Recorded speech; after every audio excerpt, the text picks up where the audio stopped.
Hi everyone. I think we're live. So absolutely. There's a few more filtering in, so we'll just give 60 seconds.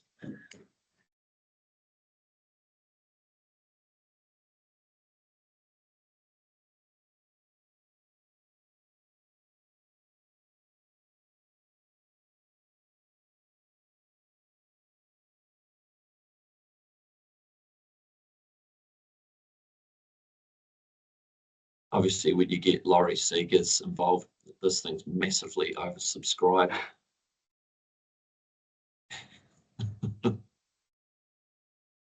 I think we'll make a start. We're bang on 12 o'clock. Kia ora koutou, and welcome to the webinar. You've made the excellent choice to join our webinar today. Welcome to all of you online. My name is Jonathan Aquilina, Senior Legal Counsel at Auckland Airport and a Society of Construction Law Council member. Thank you, Chapman Tripp, for hosting our webinar on your IT platform today. We really appreciate your support and from our member firms really for making your technology available. And please just note that the meeting is being recorded today. We're in presentation mode, so all those attending should have their microphones muted and cameras off, but the chat function should be available in the usual way. So perhaps if somebody who's attending could just ping me a message just to test that chat function is working, that would be great. Thank you. Just a couple of SCL notices before we get started to let you know that next week we've got our construction consultant members, David Wilkie and Mike Hansen, will be discussing tailoring or tampering, the hidden costs of special conditions in construction. I think this session is going to be equally relevant to lawyers and non-lawyer members. So please register to secure your place. They'll be in Christchurch on the 26th of May, Wellington on the 27th of May, and Auckland on the 4th of June. And so with that said, now on to our speakers and our webinar. We're delighted to have good friends of the Society, Hamish, Bolland and Lawrie Saegers, willing to share their knowledge and expertise for this very topical subject of the Middle East conflict today. A little bit about Hamish. Hamish leads Chapman Tripp's construction and major projects practice and also co-leads their infrastructure sector group. Hamish has also recently ventured into the world of podcasting. His podcast called The Special Conditions, which he co-hosts with fellow CT partner Sam Holden, focuses on issues relevant to the NZ construction and infrastructure industry. Lawrie Saegers is a quantity surveyor and he's been the managing director of Bolland since Christchurch since 2019. His areas of expertise include setting and maintaining of realistic budgets, advice into procurement strategies and forms of contract for specific projects, and contract administration and dispute resolution. So we are delighted to welcome Hamish and Lawrie, who will be presenting today. I'll hand over to you, Hamish. Thanks, Jonathan. And thanks for the plug on the pod as well. We briefly touched on this topic in episode 3 at a fairly high level about 3 weeks ago. So good to revisit in a bit more detail. Lawrie and I are going to cover the following topics today. What do the standard forms say? I'm going to touch on that. Now, I've just specifically picked a couple, 2023 NZS and FIDIC yellow. I haven't gone back to the 2013. It's roughly similar. And actually, from my experience, most contracts these days are on the new form. Laurie's going to talk to how does the ETC and the IC respond. I'm going to come back and talk a little bit about change in law. The two of us will bounce around. We found it quite interesting just to compare MEC-26 with our recent memories of COVID, and in particular how we quantified claims and responded to them. Lawrie, with the QS hat on, is going to talk about cost fluctuations. I'm going to talk a little bit about what we're seeing in the market across the spectrum, and Lawrie will contribute to that too, and then we'll wrap it up with some concluding thoughts. So we're planning to talk for about 40 minutes and leave some time at the end. I just see Sarah Cheatham's popped up saying there's no sound. Are people hearing us? Lawrie, can you hear us? Yep, I'm all good. Other people are thumbing up. Okay, that's good. Sarah, sorry, it looked like it might be an issue at your end. Okay, well, I'll get into it and talk briefly about the standard forms. And firstly, talking about 3910 2023. And I guess when we're sort of talking about what do the standard forms say, it's really aimed at, what is the entitlement of a contractor, or how might they seek to claim relief under a signed 3910 as a result of delay, disruption, cost increase arising out of or in connection with the the Middle Eastern conflict. And so, this I've sort of broken it down. The starting point there is delay, and the obvious clause is 10.3.1F, which you may be familiar with. And this is one that I've historically described as the force majeure, the 3910 equivalent, or the NZS equivalent of a force majeure regime. It attempts to simplify the concept of force majeure in a single clause, and it talks about any it's quite broad, any circumstances. The bit of what was in the 2023 update, including consequences of war or pandemic, so that gets added, not reasonably foreseeable by an experienced contractor at the time of tendering. That not reasonably foreseeable wording is interesting. Obviously, if we've signed a contract prior to the date of the conflict, then it's not reasonably foreseeable. But there is that sort of interesting question, and this came up in COVID as well. If we're signing a contract yesterday, then arguably the impacts of the conflict are foreseeable. Well, the conflict itself is foreseeable.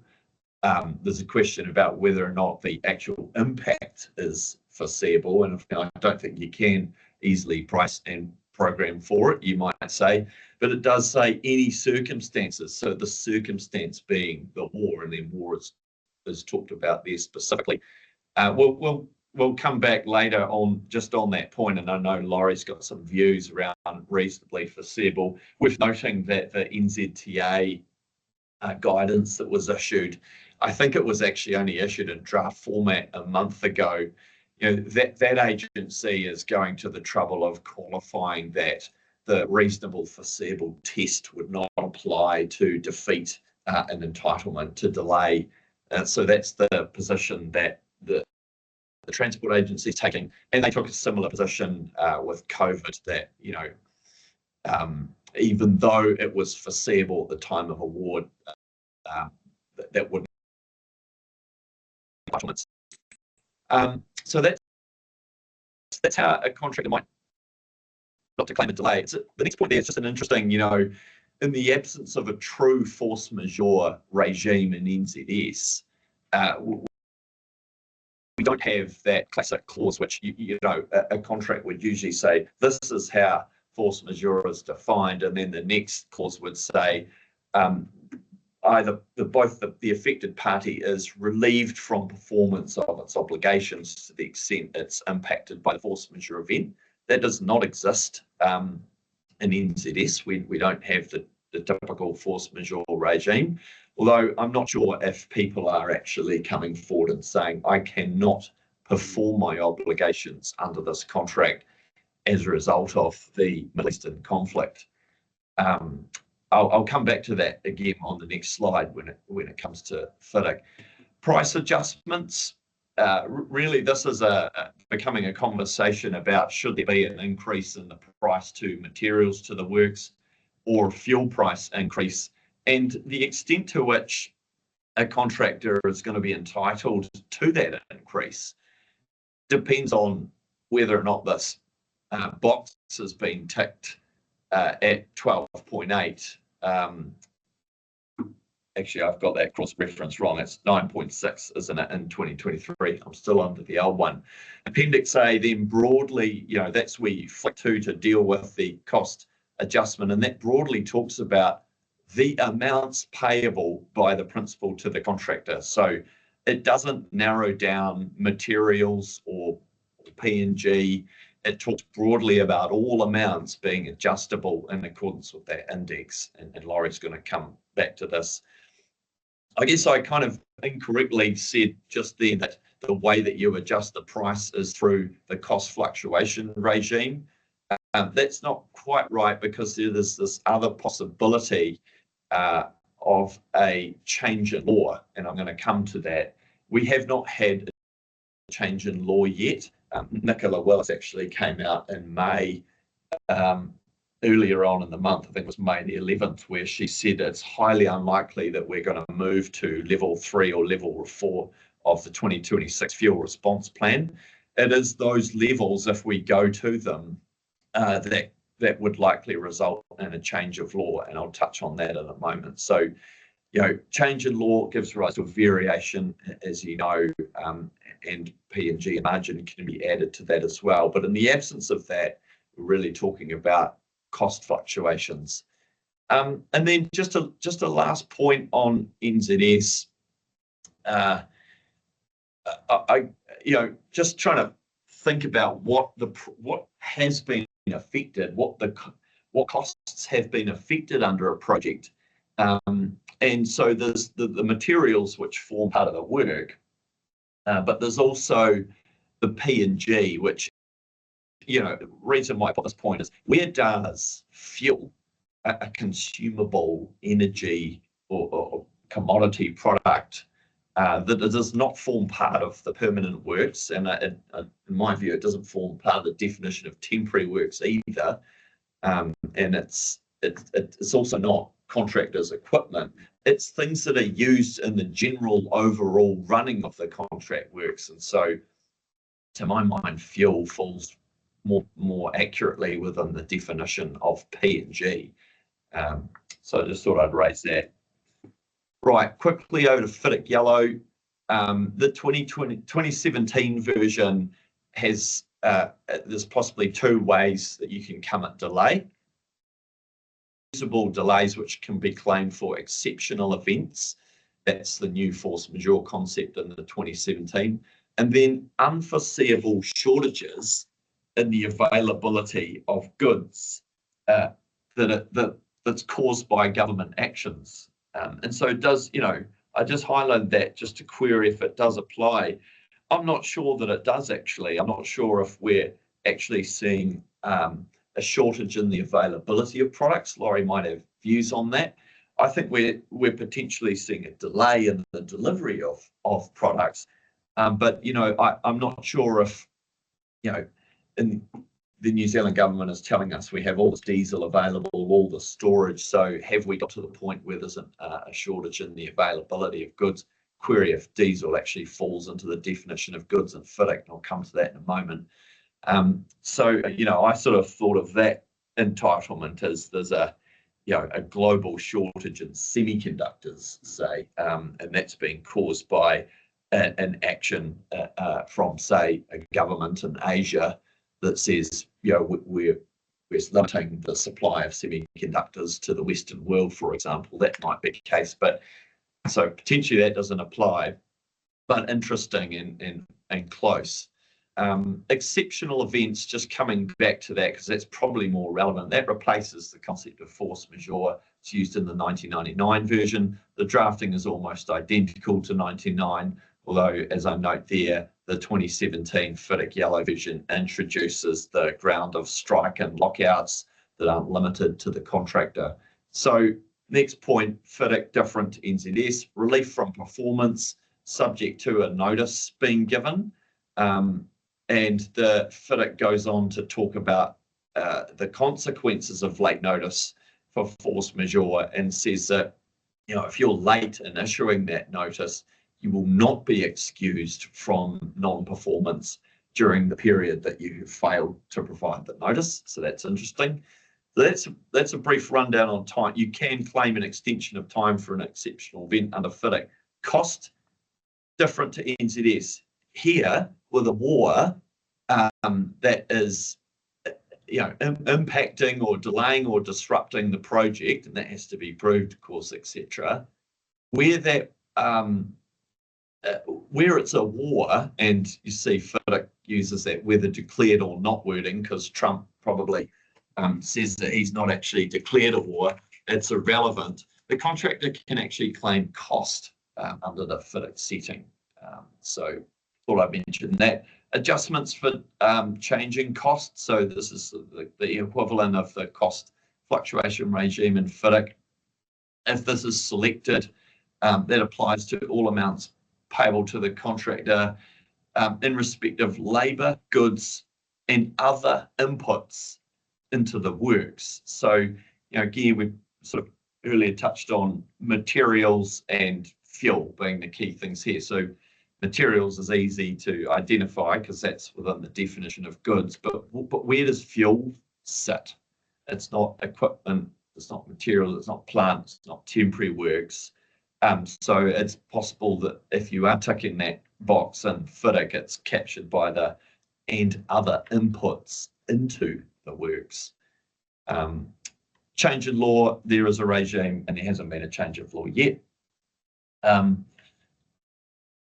might just throw to you on this slide, Lawrie. It's interesting just to look back at this when the conflict started and what the retail price of diesel has done in New Zealand. It's gone up, it's come down. Do we have a material issue here? I also note on the slide that yes, we have reached an all-time high in New Zealand on that retail price. It's just higher than the previous all-time high, which was $2.99 in 2022, which we saw in the Russia-Ukraine crisis. But actually, we didn't have this conversation around cost increase during 2022. So I've taken up too much airtime, Lawrie. I'll throw to you at this point in case you had something. That's all good. Thanks, Hamish, and kia ora koutou to all listeners. Yeah, I saw the word price mentioned a few times on that slide, so I figured it was time for me to jump in. As Hamish has said, this is just the retail diesel price, so this information is readily available from MB and other sources. I think what we're really talking about, and this information is a little bit harder to get hold of, mostly because it's commercially sensitive, are the bulk diesel rates. So the bulk diesel rates, they do follow a similar curve, albeit obviously the starting point is probably closer to maybe $1.10 or $1.20 at the time of the, or before the conflict started in late Feb. I think bulk diesel probably peaked at about $3, but it's probably in the low twos now, depending on your purchasing power and all that sort of stuff. So although the retail price is still above $3 and we're all paying that at the pump if you've got a diesel car, obviously big purchases of diesel, plant operators, ports, all of those sorts of entities are going to be paying a lot less than that.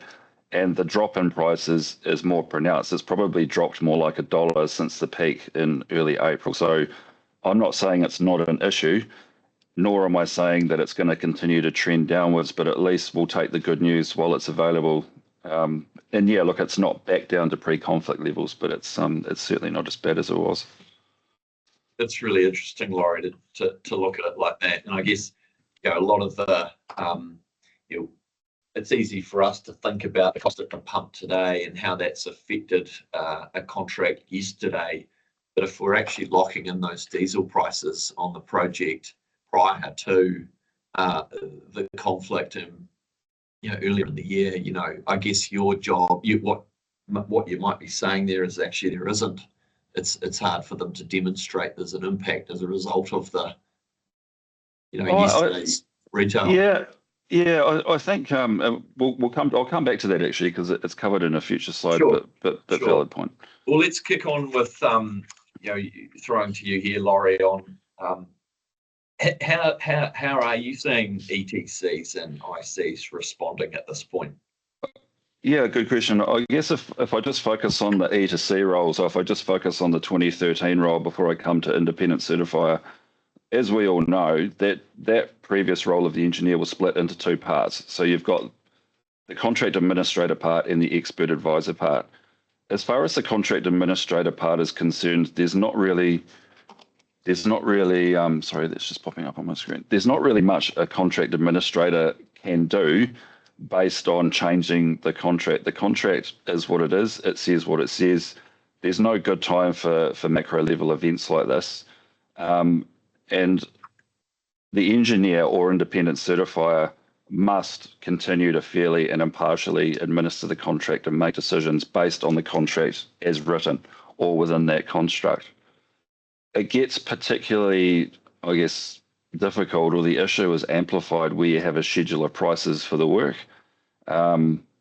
Basically, that means if you've got a schedule of quantities that's been priced by a contractor and that's in the contract, then you've got a fairly or detailed itemized list of every single item with a rate next to it. Now, in order to change those rates, there needs to be a change to the contract works itself, or there needs to be a circumstance or a process such as a change in law or late supply by the principal or an unforeseen physical condition, something like that, before a variation response can be triggered.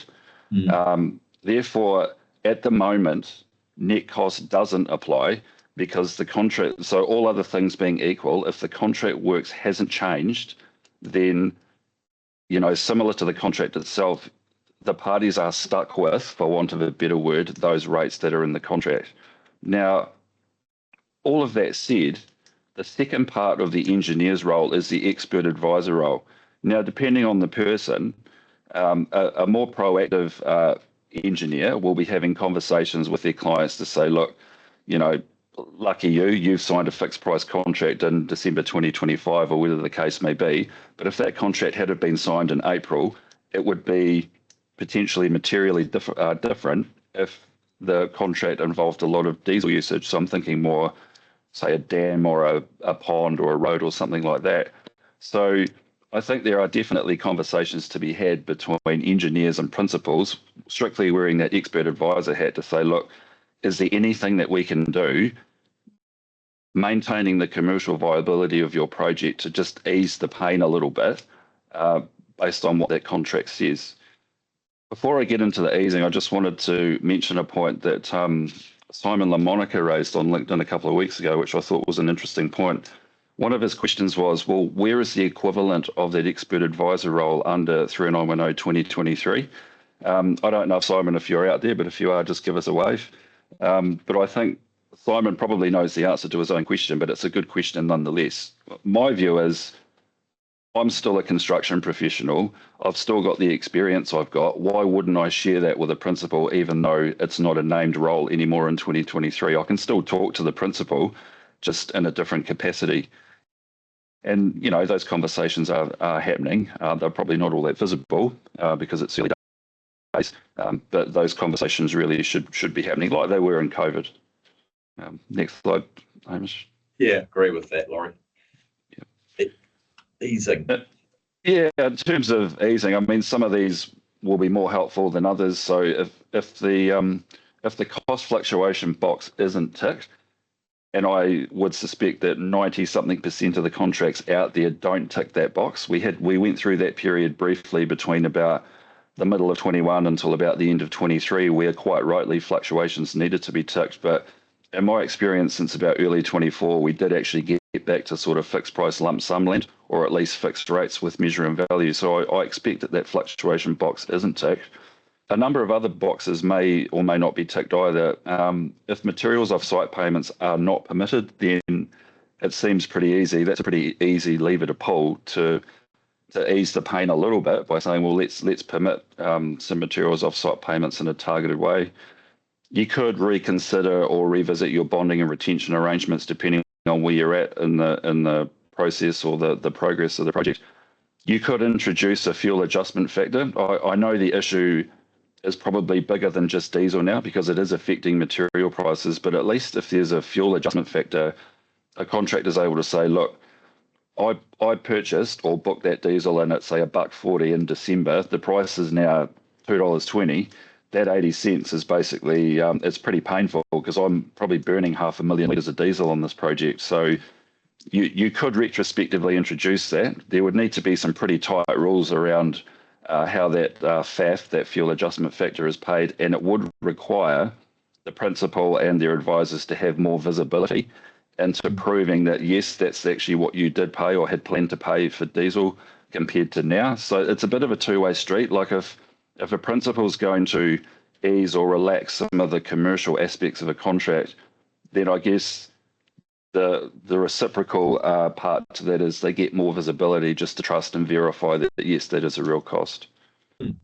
Just on the bulk purchasing, Lawrie, is there any, if we're to introduce that diesel price adjustment factor, is there any sensitivity with the contractor kind of disclosing that commercial deal they've struck with their petroleum product supplier? No doubt. Yeah, no doubt that information is commercially sensitive, which is why it's not publicly available. But I guess that falls into the visibility piece where, in order to agree to that FAF, the principal or someone they nominate, they could sign an NDA if they had to, but they really need to see proof that that's what they would have paid if not for the conflict compared to what they are paying now. Yeah. And just to expand on that a little bit, introducing a fuel adjustment factor, depending on where this goes, this Middle East conflict, depending on where it goes, we may need to go back to cost fluctuations temporarily. I remember doing a joint webinar on this, I don't know, might be 5 years ago now, geez. And we looked at the different ways of doing that. So Hamish, you've already touched on the formulaic or indexation approach in Appendix A.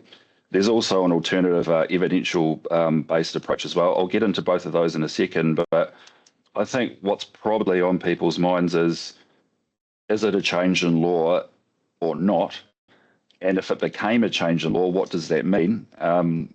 I've mentioned the word law, so it's probably time to hand back to you, Hamish, but I do know that a change in law is treated as if it's a variation. So that opens up a whole lot of, basically it provides relief for the cost of the variation itself, any extension of time, which you've already touched on, due to the reasonable or unreasonably foreseeable circumstance. But if it's a variation, then a contractor also receives their time-related costs. So that would seem to bring it more in line with the FIDIC contract that you mentioned earlier. But again, I've probably said too much. I'll hand back to you. No, it's been very good, Lawrie. And then obviously the bit that you didn't mention there on the change of law variation is it also gives margin. And this is shades of the COVID where there was a change of law and the industry, not quickly, but it got to a position that this was something that was nobody's fault and it wasn't fair for that margin to be charged. So, or to be added to the cost of that variation. And so, I mean, that was something that occurred to me here. And the other thing was that, we sort of wiped COVID from our memories as quickly as we could and tried to get on with life, and thought, well, gosh, we hope that we don't have to deal with that in construction contracts. But it does seem like that these major events are becoming more frequent. It's 5 years later and we've got another major global geopolitical event which is impacting on construction contracts in New Zealand. So the thought is, are standard form construction contracts actually set up and sophisticated enough to deal with these things every 5 years? If we're saying, well, the change of laws, it wasn't strictly for the purpose commercially in 2021, so it's the same conversation to be had here. Anyway, is there a change in law?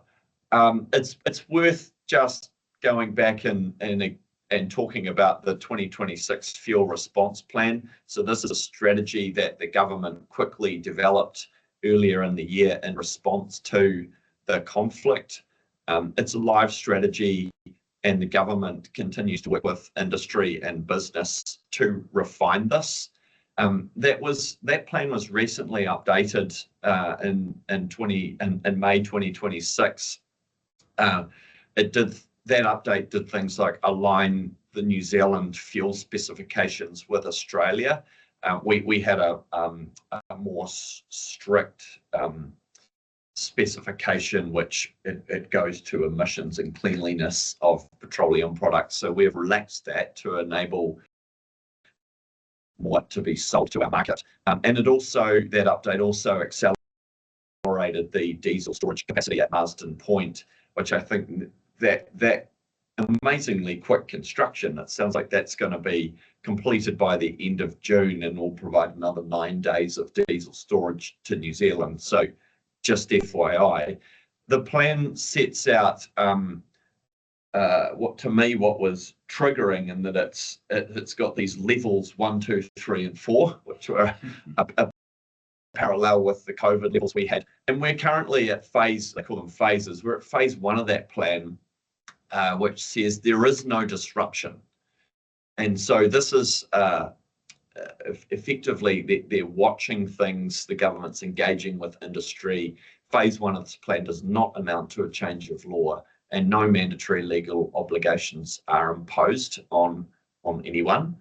And the next level up from that is phase 2, which acknowledges that there is some disruption as a result of the crisis. So governments, obviously they're saying there's no disruption, everything's under control here. So we're not at the point where we've announced, or the government has announced, that there's disruption under the plan. And even if it did, that level comes with monitoring. The mandatory restrictions and change of law kicks in if phase 3 and 4 are implemented. There's no detail really, there's no detail as to what that might look like in terms of the exact change of law, what it would be. But it's indicated that phase 3 and 4 of the response plan, so major disruption, it may require further regulations and secondary legislation, and it specifically calls out those 2 pieces of legislation which may need to be, I guess it would be similar to when the Order of Council was issued under the health legislation under COVID. So there wouldn't be, I don't think there would be an amendment to these legislations, but something would be, an Order of Council would be issued by the Minister or the Governor General to say that this is what's going to happen. These are the measures we're going to put in place now to effectively introduce, it falls under the definition of secondary legislation, and that would become a change of law.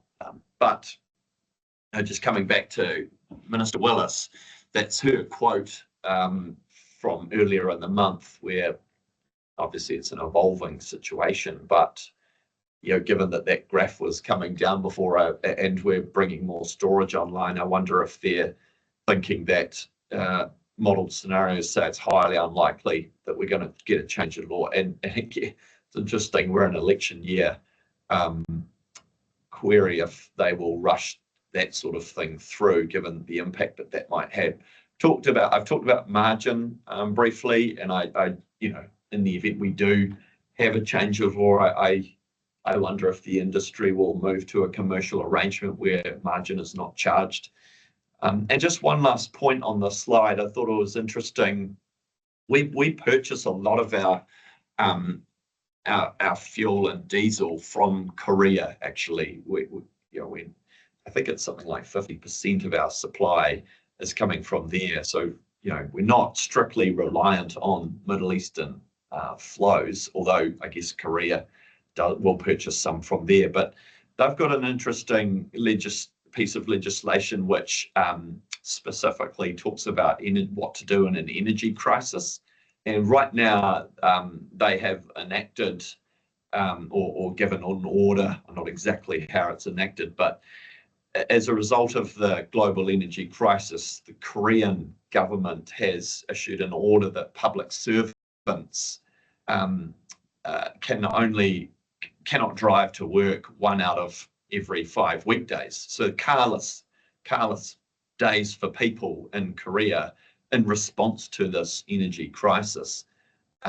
So That's interesting. Apparently, depending on what your number plate says, will depend on the day that you're not allowed to drive to work. Now, if we had something like that happen in New Zealand, that's interesting. Will we start seeing contractors say, well, my team's not able to come to work or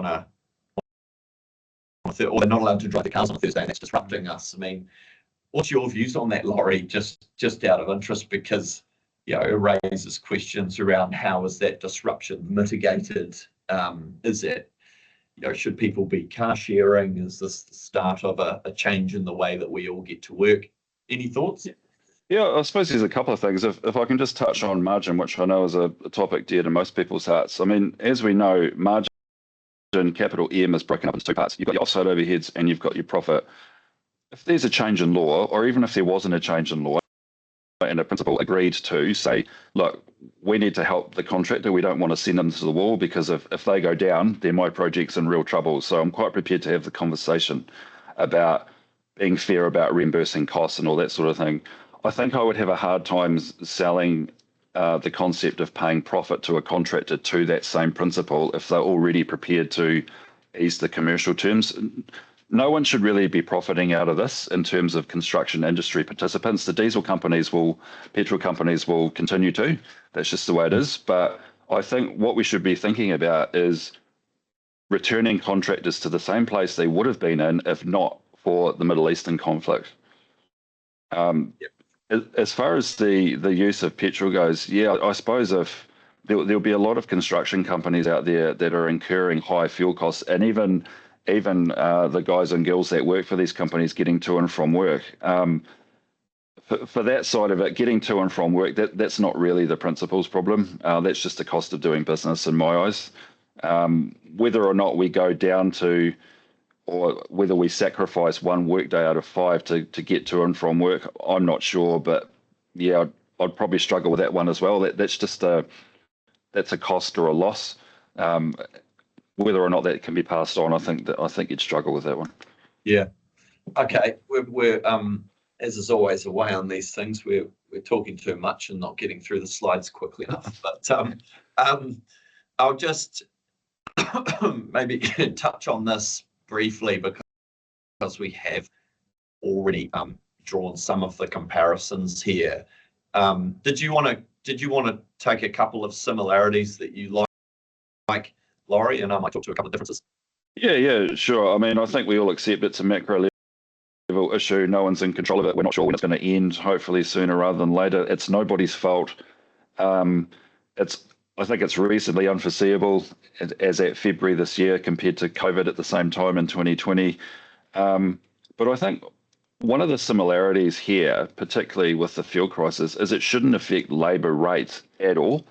I've got a graph in a couple of slides' time that basically shows that as well. Like, we obviously experienced pretty high, yeah, that's the one, pretty high material fluctuations. So what you're looking at there is the bars are the quarterly movements of both materials and labour, and the line graph is the cumulative effect. So you can see there in the aftermath of COVID in 21 and 22 and a little bit of 23, the material price inflation was pretty scary, but you can also see that the price for labour was almost linear.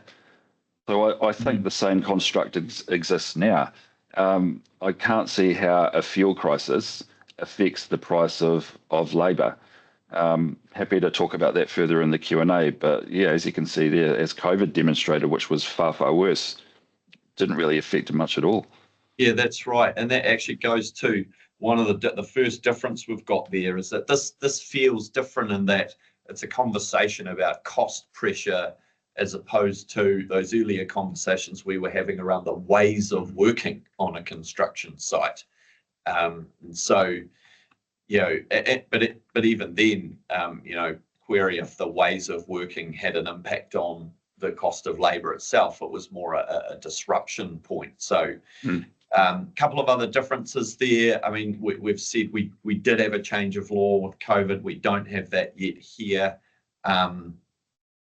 Laurie's touched on on-site productivity. We just talked about on-site productivity should be unaffected here, whereas it was previously because of the ways of working. current short-term industry workload lower now than it was then. Yeah, I guess that's your point, Lawrie, that there's less happening now. There's more availability of resource. Yep. That my last bullet point there is that these things seem to be happening more often. So let's just talk a bit more about. We've touched on variations, Lawrie, and the way that they can be triggered under the contract. Seems like it's quite difficult at this point in time. But what about cost fluctuations? Like if we're going to write contracts that look at this on a case-by-case basis, it seems from our earlier discussion today that it's possibly a lazy approach to just tick the box that everything gets adjusted based on that indices in Appendix A, which, by the way, is massively lagging behind in terms of the you look back to the previous quarter, right? So it's not quite up to date with things. So I'll throw to you with some views. Do you want me to go to the next slide or something on here? I think maybe it's probably just a lesson learned from COVID, and to be fair, myself included, I'd never actually dealt with cost fluctuations in my career by the time 2021 rolled around, and I don't think 90% of people out there had either. And I think what we were finding is people were treating cost fluctuations in the same way as a variation when they're actually entirely different concepts. So not to dwell on it, but a variation implies that the work itself has changed or something has happened under the contract that's treated as if it's a variation. Cost fluctuations, all other things being equal, so if there's no changes at all, it's only the price of that particular item that's changed. Nothing to do with the work, nothing to do with a change in law or anything like that. So I just wanted to make that distinction. Yep, it's a good one. So here's the 3910 formula. Yeah, look, for those that know me, I don't like this formula. It's good if you need a quick and reasonably close answer because you're running multi-billion-dollar programs of work across New Zealand. So I'm thinking of the NZTAs, the ministries of health and education, things like that. So the MOE did actually take that formula and amend it slightly just to deal with the issue of fluctuations. So I guess my point is that formula should be reserved only for those instances. If we're trying to apply it to a per project on a per project basis, it doesn't work. And I remember one of the conversations I had a lot was, look, we can use the formula, but clearly the pressure is on the price of materials. If we use the formula, you're actually diluting the cost of what you're entitled to because you're only getting 60% of what that material price uplift is because the other 40% is going to labour. So I'm just conscious of time. I won't wax lyrical too much about the formula except to say, look, if we do find ourselves in a fluctuations construct, let's not go there with the formula unless there's a really good reason to use it. As far as evidence is concerned, I mean, it's more work for all of us, and we all found this after COVID. It's much better for project teams to work collaboratively together to actually evidence the increased costs of materials or fuel or whatever the case may be. Again, I've talked about the increased visibility that people like me would need to verify that evidence. And obviously it relies on pretty clear mechanisms. So you've got to get those rules straight and in the contract. Whether you do that retrospectively or not is up to you. But one thing I did find was that the best post-COVID contracts that allowed fluctuations, the best ones were set up where the rules around evidential were clear. Contractors and suppliers were not just passing everything on, but obviously negotiating in good faith and basically coming to principles saying, look, we've done our level best, we're taking some of the hit, but we're not going to take all of it. So here's our proposal. And, that has a much better chance of success rather than just simply, post-boxing emails from suppliers who happen to be saying that the cost of a widget's going up by 30% on the 1st of July. That's a good start for a discussion, but I wouldn't call that evidence. Are you seeing any materials in particular? I mean, we talked a lot about fuel, Lawrie, but I mean, PVC pipe was another one that's talked about. Have you looked at that or any other materials? Are there material changes in price? There's material changes in price. Yeah, UPVC's gone up about 40% in the first 4 months of this year, I believe. So that's probably the main one. The price of everything is starting to creep up a little bit, but anything that has a high fuel component, such as UPVC, even HDPE, things like that, they're increasing in price. And yeah, we're starting to see supply issues for UPVC products. I think a lot of people out there are stocking up. So yeah, I mean, we might get to it more in the Q&A, but yeah, UPVC is definitely a pressure point. Yeah. Okay. Well, maybe we'll finish on this and a few concluding thoughts, but thought it was just useful to talk briefly about what we're seeing in the market, and obviously trying to remain professional and confidential here. So these are some themes, I guess, rather than direct quotes. But I guess, Lawrie, you've seen a bit of everything. You described them as bookends. We've got people still prepared to tender on a fixed price lump sum basis, and then at the other end of the scale, full-blown MEC-26 clauses that amount to a variation. I must admit, for me, those are less common. I've not drafted one myself, and I've not had that negotiation yet around a MEC-26 clause. It's been more targeted discussions around particular products that are affected, but just, and then a few things in between those two bookends. As I say, we're seeing some people just price it, and that might depend on the duration of the program and the size of the contract, right? So all things are relative. We're seeing comments like, in a tender, no allowances made for this due to MEC-26. So you have to have a conversation with somebody to agree something there, or have it priced. Not commercially efficient for risk to be priced and programmed. That's another position that I've seen. We've seen the box just get ticked, and as Lawrie said, at 12.8, that's probably not the best way to do it, given 40% of that formula is tied to the labour cost index. We've seen more targeted regimes which are dealing with specific trades or materials. The FAF, Lawrie, that you've seen, although burdensome. That's probably all I'll say on that slide. I mean, the concluding thought on this one is that, yes, there's some pressure, but helpfully at this point we're not seeing supply chain collapse or major delay claims coming in to a live project. And that's just people on the call will have seen all sorts of things as well. That's just what I'm seeing. Anything to add there, Lawrie? Yeah, just quickly, I think if you're putting in a tender, I've got no problem with somebody tagging it to a particular price of diesel. So you treat it almost a bit like foreign exchange. Like if you're importing products, you tag it to the US dollar or the euro currency exchange rate. You could do the same with diesel. You could say, hey, this tender is fixed, but it's based on a diesel rate of, say, $2.30. If we have a handle on how many litres of diesel we think we're going to burn on that project, which is easy and horizontal, because for every cube of dirt you push around, you're basically burning a litre of diesel. So you can work it out relatively quickly in terms of, well, how bad could it get in dollar terms if that 230 turned into, say, 280? In vertical, it's a little bit harder, but I think so long as we can go to clients and say, look, that's a reasonable rate to tag a tender to. Here's a little bit of sensitivity analysis about how bad we think it can get. Can you live with that realistic worst case scenario? If the answer is yes, then you've got a fighting chance of being able to proceed.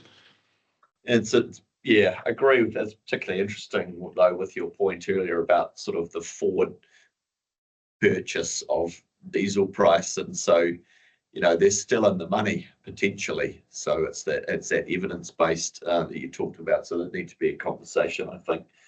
But I suppose, just before we wrap up, if you're tagging it to a rate and agreeing with an adjustment factor, well, it's not a lift that only goes to the top floor. It's it can go both ways. So if the diesel price drops, then the project shares in that benefit. Yep.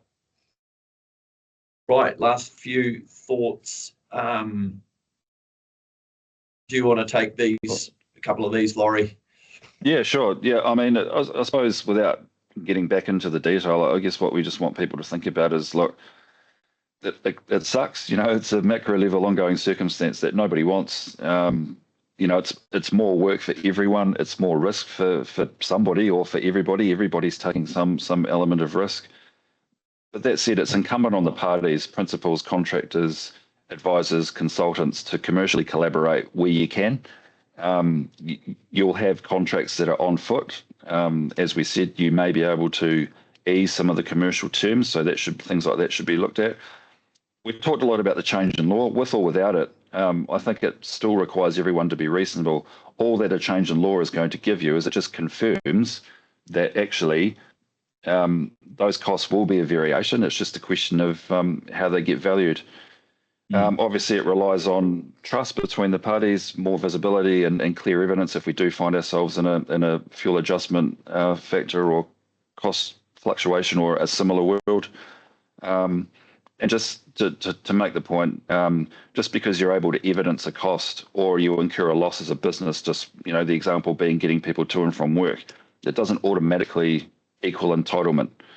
And that's true even in a net cost construct. So like I say, it's more work for everyone.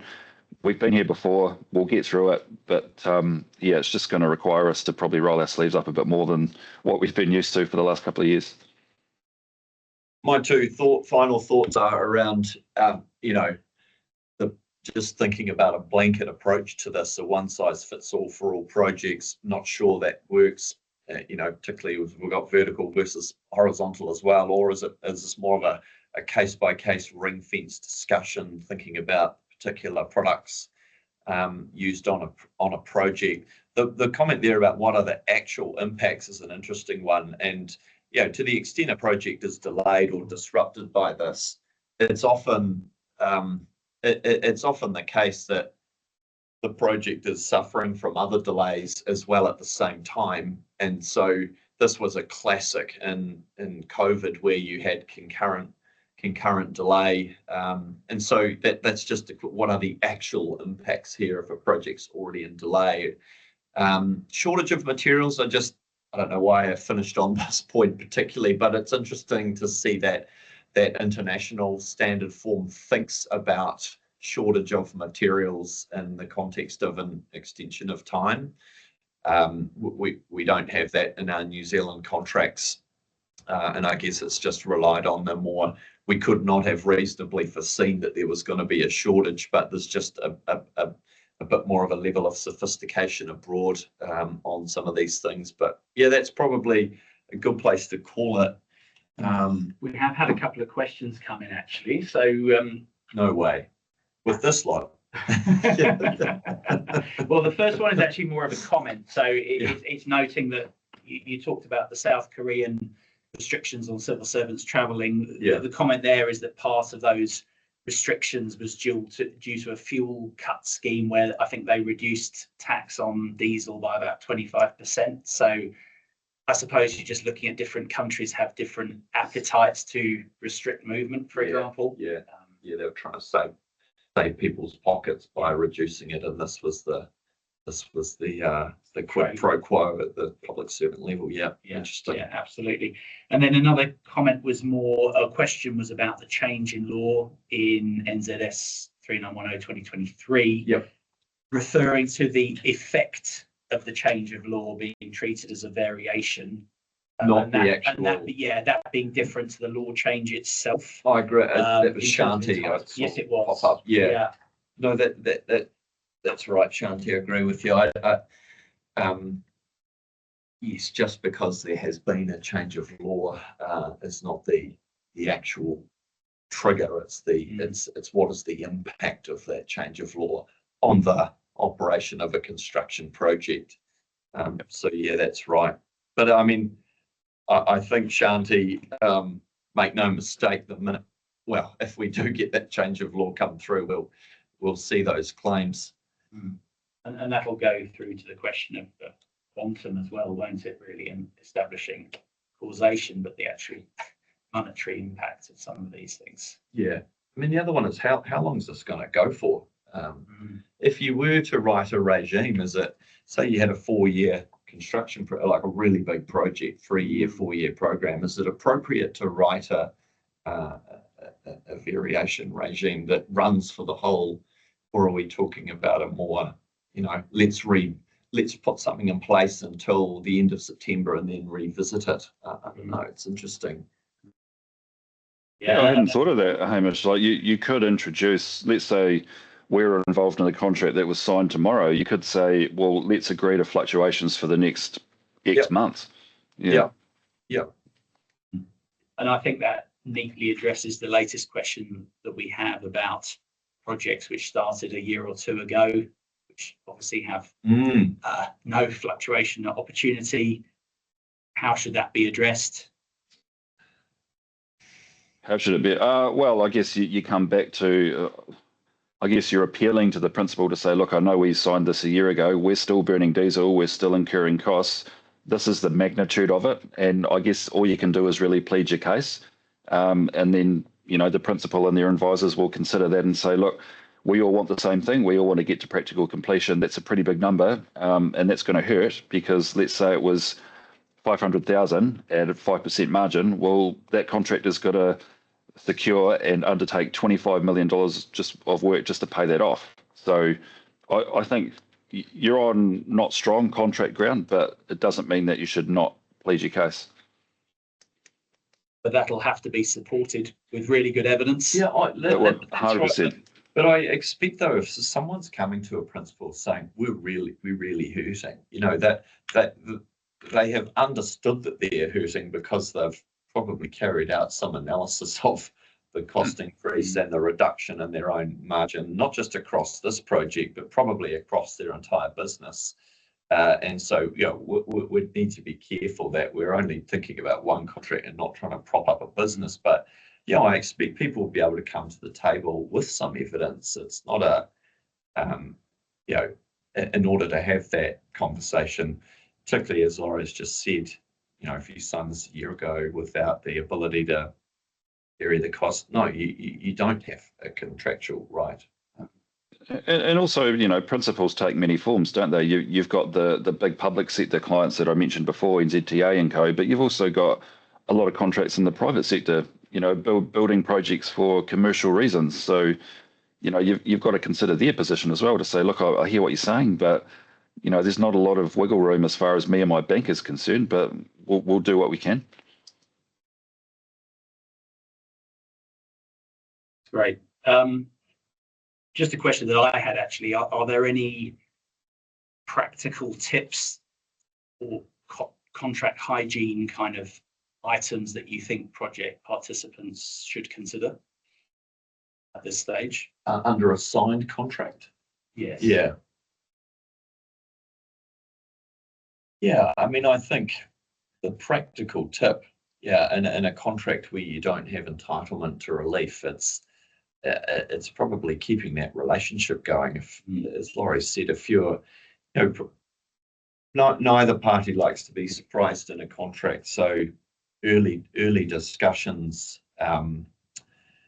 is going to be important. I'm also, on the delay side, I think the practical tip is there for the person administering the contract, i.e. the engineer or the IC, is really getting a handle on what is the extent that this delay has delayed the project where there's an overlapping or concurrent delay. That's, what's the analysis there? That's going to be an interesting one. But I think that's a good place to start. I mean, most 3910/6 contracts out there will have 10.3.1F within them, which addresses the effect of a war or a pandemic and how reasonably foreseeable that was. I mean, that should be in the vast majority of those types of contracts. So I would start there, work out what the cost of or the duration of that delay is, and then out of that we'll drop the cost to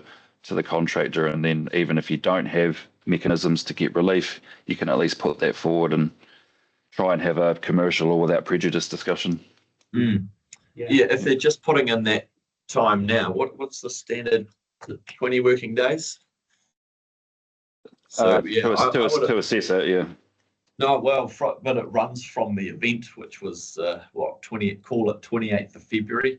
So I mean, practical tip is, going forward, come early with hey, this is likely to delay us. Let's get it on the risk, register and Or raise an advance notification. Don't wait to put the full claim in before submitting it. You'll run out of time, so at least just put your hand up, raise an early warning. Yeah. Speaking of which, I think we're actually just at time now, so I might look to wrap this up. Just a couple of comments that I had looking at a recent article in The Economist. I think it suggests that we haven't really seen the worst of the oil supply shock yet, and it's probably likely to be a sort of price mechanism which suppresses demand for the foreseeable future. So perhaps we haven't seen the worst of this so far. And the other thing I'd say is I've been attending a number of these MB business briefings, and they've got some really good resources online as well about the fuel supply disruption response as well. So that's a good way to keep on top of the current situation. But I'll look to wrap it up now, really. So just to say, on behalf of the Society, thank you, Hamish and Lawrie, for your expertise and thoughtful comments. We really appreciate the time and effort that it takes to prepare this type of presentation, and please accept a digital gift on behalf of the Society, a virtual gift to say thank you for your time as a token of our appreciation. And thank you again, Chapman Tripp, for hosting today's webinar. So good afternoon to all of you. Ka kite anō. Thank you. Thanks, Lawrie. Cheers, guys. Thanks. See you. Thanks.